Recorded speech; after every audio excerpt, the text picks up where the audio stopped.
Hey everyone, welcome back to another episode of Brother, Sister, Whatever. I'm Lisa. Josh is off somewhere fun doing something great, so I'm flying solo this week.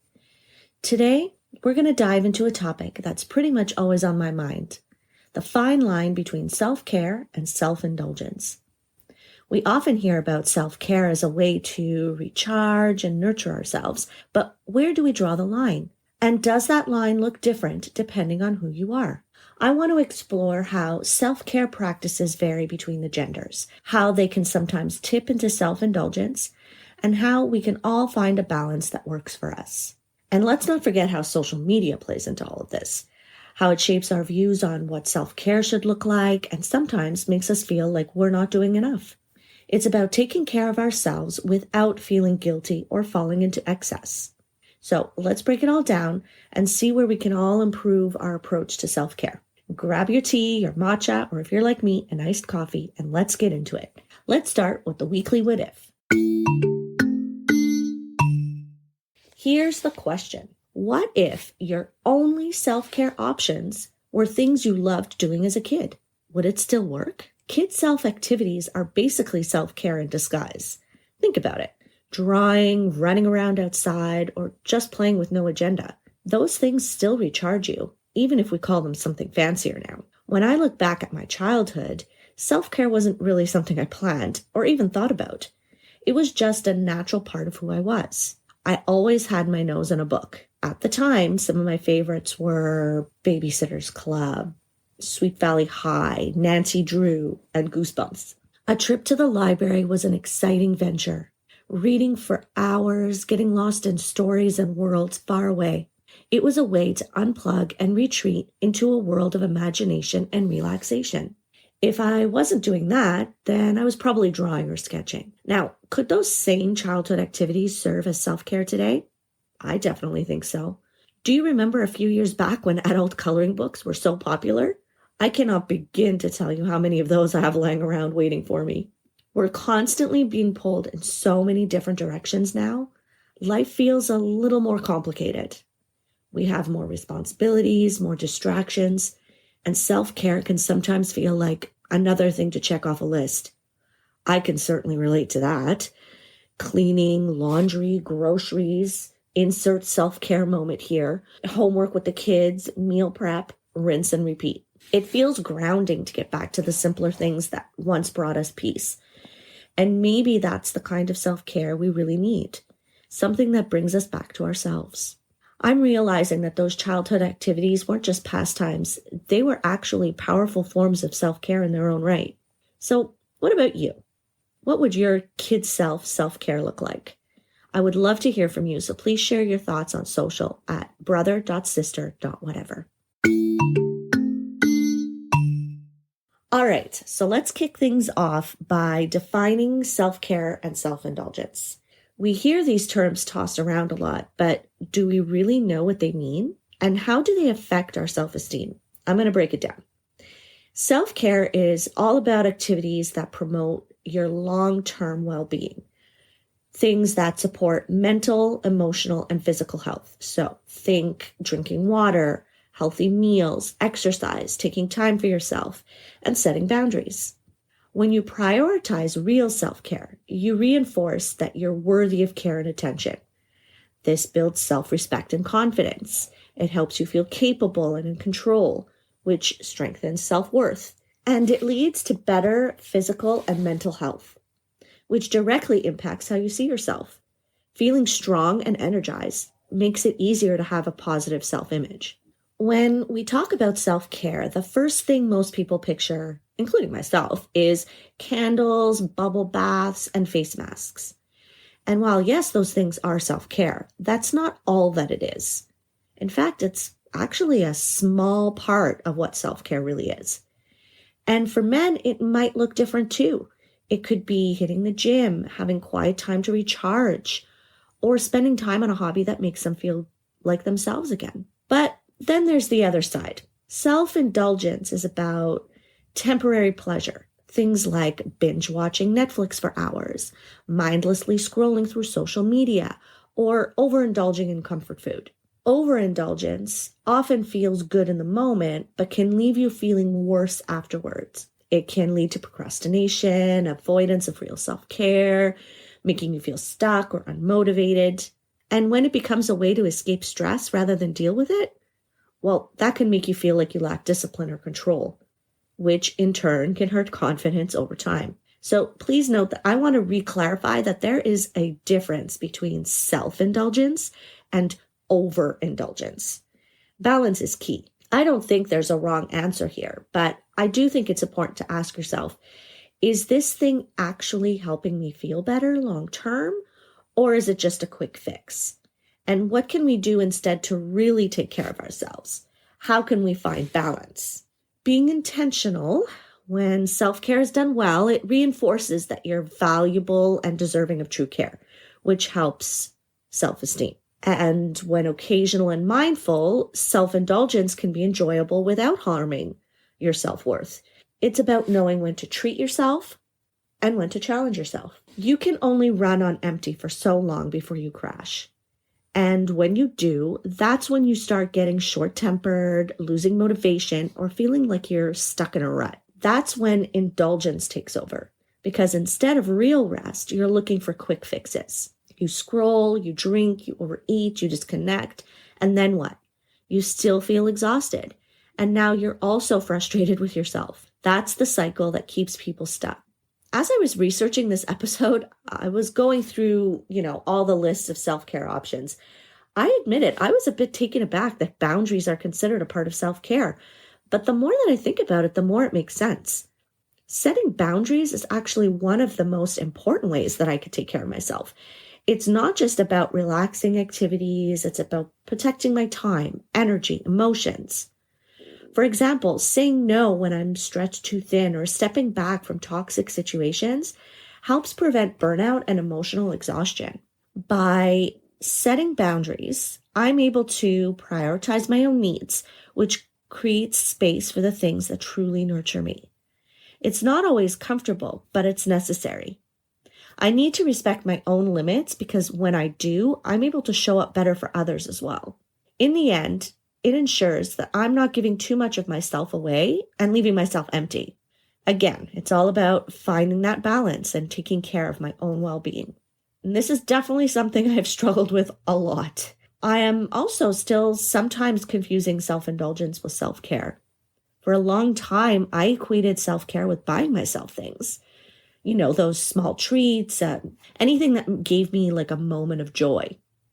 It felt like I was taking care of myself, something just for me. Over the last couple of years, I've realized that some of the things that make me feel best are not necessarily the most fun to do in the moment.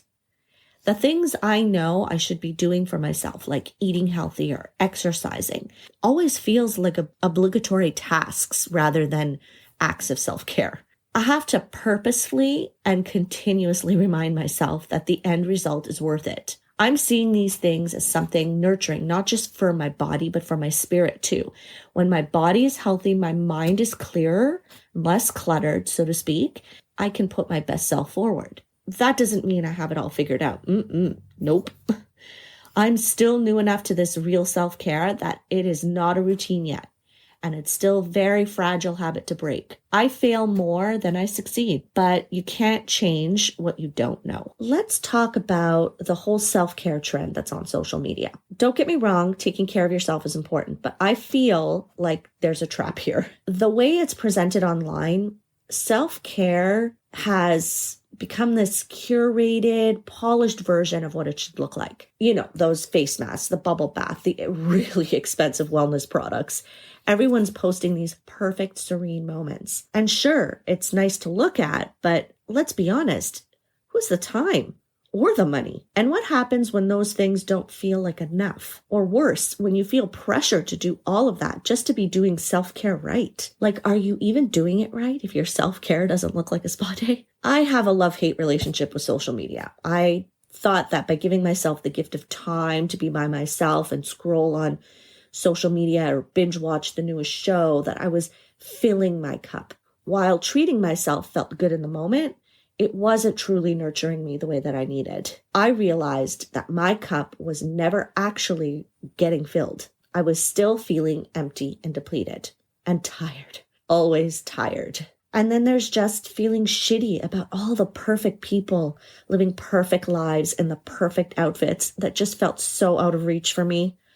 I couldn't compare or relate. The thing is, social media often gives us this idea that self-care needs to be a whole production. You need to have the fancy candles, you need the skincare routine, and you need the perfect cozy corner to curl up in. We've been conditioned to believe that it has to be a specific, almost luxury experience. But I'm catching on. We're chasing these ideas, sometimes at the expense of what we actually need. Self-care is not a competition or a performance. In the end, I went on a social media break. I allowed myself to regroup, rethink what was important to me. And while I eventually did return to some platforms, I made sure that I was exposing myself to the accounts or pages that were lifting me up. What if your self-care looks like sitting in silence for 10 minutes? Or reading a book that you've been meaning to finish. Or maybe it's just taking a walk without your phone. It's personal. Sometimes the best self-care is simply finding what works for you. So let's stop falling into the trap of feeling like we need to keep up with everyone else's versions of self-care. You do you, and that's enough. Today, I have a special guest joining me, my friend and sister-in-law, Jennifer. I couldn't think of a better person to chat with, and Jen has a really great perspective on what it means for her. So let's dive in.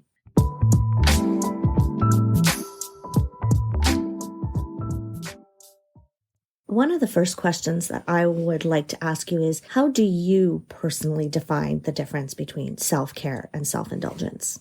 So a few months ago, I definitely blurred the lines between self-indulgence and self-care. I started trying to be more healthy by going to the gym 5 to 6 times a week, but it became an obsession. I thought if I changed my body, I would fix myself. And it wasn't enough. I would have also said getting my nails done was my self-care, which it was very surface level. My definition of self-care has now evolved to something much more deep and intentional. In what ways? It's about mindfulness, knowing what I'm feeling and what I need in any given moment throughout the day. So whether that's a nap, because I'm exhausted, I had a bad night's sleep, or meditation, or a good cry. A huge part now is meditation because it saved my life. I meditate sometimes 10 times a day. A big part of my self-care now is boundaries. I had to learn how to set boundaries because I didn't have any. So setting boundaries with my family and cutting out toxic people from my life, because I'm much more careful and selective about what I expose my mind to now. And honestly, reading feels much better than just mindlessly scrolling social media. And what about self-indulgence? On the other hand, self-indulgence used to be a way that I would cope with my stress and I would avoid my reality. It was instant gratification, but it didn't fill up my cup. So I would spend hours scrolling through TikTok or Instagram. After the kids went to bed, I would watch Netflix shows, overly indulged spending on Amazon or Uber Eats or restaurants, getting expensive Starbucks drinks. Nothing really filled me up. It didn't help me grow. It didn't recharge me. It was, again, very surface level. Now I recognize that self-care is more about long-term wellness, self-love, and not about short-term pleasure. Do you think that social media has changed the way we see self-care?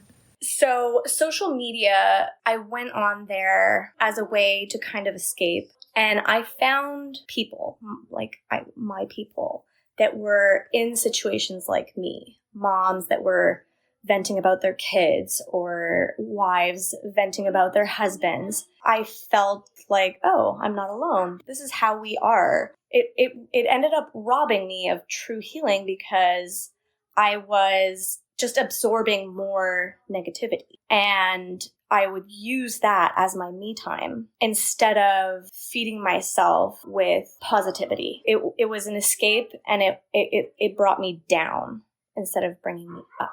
All right. So what is your go-to self-care? So without a doubt right now, it's meditation. I know I've talked about it so much. My family thinks I'm this hippy dippy now, but it has completely transformed my mindset. And I was in a constant state of fight or flight, on edge. I was irritable. I was snappy with my family, but meditation has shifted my baseline. So on an emotional scale of 0 being calm to 100 being enraged, I idled at a 75 daily. And now I wake up because of meditation at a 0. And so I'm able to catch those emotions bubbling up and calm myself so that my emotions don't control me. In the beginning, I'll admit, it felt very cheesy. It didn't feel like it was for me. It didn't feel right. Then a full year went by. I tried it again and I pushed through, and with trial and error, I found my coaches and practices that I loved. And I go back to them time and time again, and I'm finding new people that I really like now. Honestly, meditation has healed more of me than weekly individual therapy did in 1 year. That's amazing. Yeah. So do you think this is now your thing? Like, No. This is going to be something that you keep going back to? Yeah. No, this is something that will be with me forever.